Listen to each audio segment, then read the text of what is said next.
శ్రీశైల జలాశయానికి ఎగువ పరివాహక ప్రాంతాల నుంచి వరద ప్రవాహం కొనసాగుతుంది. జలాశయం పూర్తి స్థాయి నీటి మట్టానికి చేరుకోవడంతో జలాశయం 2 గేట్లను 10 అడుగులు మేర ఎత్తి దిగువ సాగర్కి నీటిని విడుదల చేస్తున్నారు.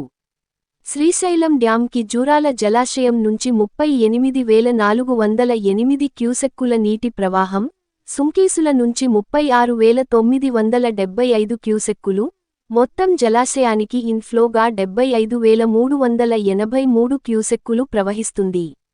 జలాశయం నుంచి అవుట్ఫ్లోగా 1,21,482 క్యూసెక్కులను విడుదల చేస్తున్నారు.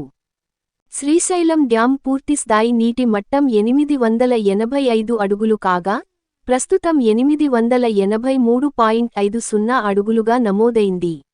జలాశయం పూర్తిస్థాయి నీటి నిల్వ సామర్థ్యం 215.8070 టీఎంసీలు కాగా, ప్రస్తుతం 207.4103 టీఎంసీలుగా నమోదైంది. కుడి, ఎడమగట్టు జల విద్యుత్ కేంద్రాలలో విద్యుత్ ఉత్పత్తి కొనసాగుతుంది.